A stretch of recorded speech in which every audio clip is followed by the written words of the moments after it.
Assalamualaikum warahmatullahi wabarakatuh. Kami dari kelompok 2 akan mempresentasikan hasil kerja kelompok kami yang berjudul Dimensi dan Struktur Pembelajaran IPS. Kami beranggotakan saya, Airlangga Mulia Putra, NIM 20200151003, Anggi Yuda Kusuma, NIM 20200151093, Diah Nafi Wulandari, NIM 20200151094, Bakti Dian Rahmadi, NIM 20200151097, dan Maria Wina, NIM 20200151111. Menurut Sapria, program pendidikan IPS yang komprehensif adalah program yang mencakup 4 dimensi, yaitu dimensi pengetahuan, dimensi keterampilan, dimensi nilai dan sikap, dan dimensi tindakan. Walaupun 4 dimensi ini memiliki karakteristik tersendiri yang berbeda satu sama lain, namun dalam proses pembelajaran 4 dimensi ini saling tumpang tindih dan saling melengkapi. 1. Dimensi pengetahuan. Setiap orang memiliki wawasan tentang pengetahuan sosial yang berbeda-beda. Ada yang berpendapat bahwa pengetahuan sosial memiliki peristiwa yang terjadi di lingkungan masyarakat tertentu. Ada pula yang mengemukakan bahwa pengetahuan sosial mencakup keyakinan-keyakinan dan pengalaman belajar siswa. Secara konseptual, pengetahuan hendaknya mencakup fakta, konsep, dan generalisasi yang dipahami oleh siswa. 2. Dimensi keterampilan. Pendidikan IPS sangat memperhatikan dimensi keterampilan di samping pemahaman dalam dimensi pengetahuan. Kecakapan mengolah dan menerapkan informasi merupakan keterampilan yang sangat penting untuk mempersiapkan siswa menjadi warga negara yang mampu berpartisipasi secara cerdas dalam masyarakat yang demokratis. Keterampilan yang diperlukan sehingga menjadi unsur dalam dimensi IPS dalam proses pembelajaran. Yang pertama ada keterampilan meneliti. Keterampilan yang diperlukan untuk mengumpulkan dan mengolah data penelitian mencakup sejumlah aktivitas bagi berikut. Yang pertama, mengidentifikasi dan mengungkapkan masalah atau isu, mengumpulkan dan mengolah data, menafsirkan data, menganalisis data, menilai bukti-bukti yang ditemukan, menyimpulkan, menerapkan hasil temuan dalam konteks yang berbeda, dan membuat pertimbangan nilai. Kemudian, keterampilan berpikir. Untuk mengembangkan keterampilan berpikir pada diri siswa, perlu ada penguasaan terhadap bagian-bagian yang lebih khusus dari keterampilan berpikir, serta melatihnya di kelas, seperti keterampilan berpikir kritis dan kreatif bagi siswa. Jenis keterampilan berpikir ini dapat membantu siswa dalam proses pembelajaran aktif di kelas. Beberapa keterampilan berpikir yang perlu dikembangkan oleh guru di kelas untuk para siswa meliputi mengkaji dan menilai data secara kritis, merencanakan, merumuskan faktor sebab dan akibat, memprediksi hasil dari suatu kegiatan atau peristiwa, menyarankan apa yang akan ditimbulkan dari suatu peristiwa atau perbuatan, curahan pendapat, berspekulasi tentang masa depan, menyarankan berbagai solusi alternatif, mengajukan pendapat dari perspektif yang berbeda. Kemudian keterampilan partisipasi sosial. Dalam pembelajaran IPS, perlu diajarkan bagaimana berinteraksi dan bekerja sama dengan orang lain. Keahlian bekerja sama dalam kelompok sangat penting karena dalam kehidupan bermasyarakat yaitu banyak orang yang menggantungkan hidup melalui kelompok. Beberapa keterampilan partisipasi sosial yang perlu belajarkan oleh guru meliputi 1. Mengidentifikasi akibat perbuatan dan pengaruh ucapan terhadap orang lain, menunjukkan sikap rasa hormat dan perhatian kepada orang lain, kemudian berbagi tugas dan pekerjaan dengan orang lain, berbuat efektif sebagai anggota kelompok, mengambil berbagai peran kelompok, menerima kritik dan saran, dan menyesuaikan kemampuan dengan tugas yang harus diselesaikan. Keterampilan berkomunikasi. Pengembangan keterampilan berkomunikasi merupakan aspek yang penting dari pendekatan pembelajaran IPS, khususnya dalam inquiry sosial. Setiap siswa perlu diberikan kesempatan untuk mengungkapkan gagasan dalam bentuk lain seperti film, drama, seni, pertunjukan, foto, bahkan dalam bentuk peta. Para siswa hendaknya dimotivasi agar menjadi pembicara atau pendengar yang baik. Semua keterampilan dalam pembelajaran IPS ini sangat diperlukan dan akan memberikan kontribusi dalam proses inquiry sebagai pendekatan utama dalam pembelajaran IPS. 3. Dimensi nilai dan sikap. Pada hakikatnya, nilai merupakan sesuatu yang berharga. Nilai yang dimaksud di sini ialah seperangkat keyakinan atau prinsip perilaku yang telah mempribadi dalam diri seseorang atau kelompok masyarakat tertentu yang terungkap ketika berpikir atau bertindak.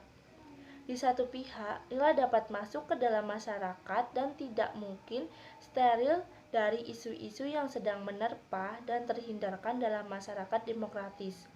Di pihak lain, tidak dapat dipungkiri bahwa nilai tertentu muncul dengan kekuatan yang sama di masyarakat dan menjadi pembelajaran yang baik serta menjadi pelindung dari berbagai penyimpangan dan pengaruh luar.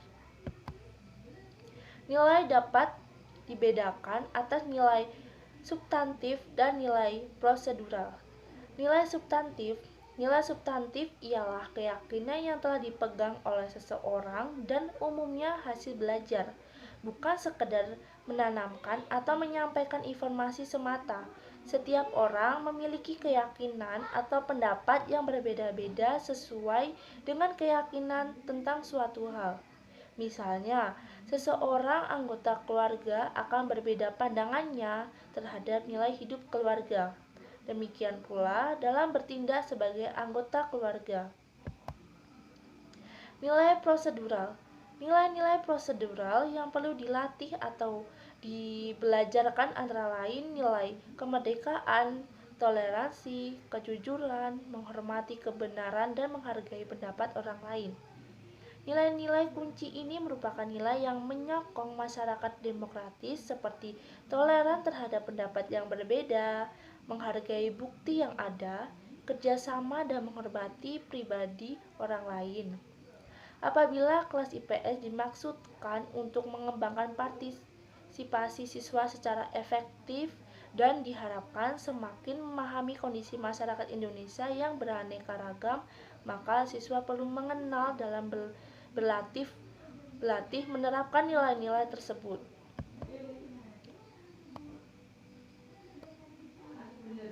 4. Dimensi tindakan.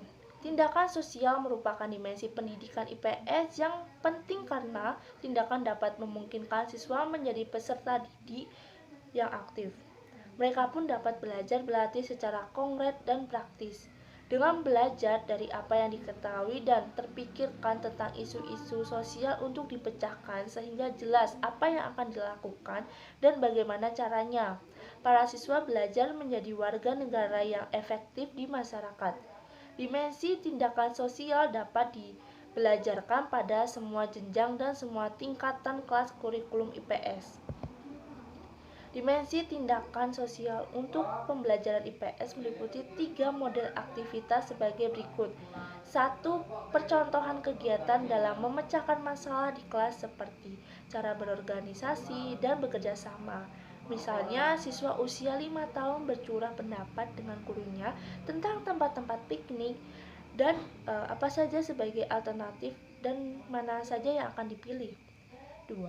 Berkomunikasi dengan anggota masyarakat dapat diciptakan, misalnya dengan kelompok masyarakat pecinta lingkungan, masyarakat perajin, pedagang, dan melakukan survei, pengamatan, serta wawancara dengan pedagang di pasar tradisional. Yang terakhir, ketiga, pengambilan keputusan dapat menjadi bagian kegiatan kelas, khususnya pada saat siswa diajak untuk melakukan inquiry. Yang selanjutnya, struktur IPS. Struktur IPS terdiri dari fakta, konsep, generalisasi, dan teori. Pemanfaatan fakta, konsep, generalisasi, dan teori dalam pengajaran IPS bukanlah suatu hal yang baru. Namun, dalam proses belajar mengajar, seringkali penggunaan istilah ini kurang tepat. Bahkan, para siswa sering bingung apa yang dimaksud dengan fakta, konsep, generalisasi, dan teori tersebut. Hal ini disebabkan pengetahuan tentang fakta, konsep, dan generalisasi bersifat abstrak.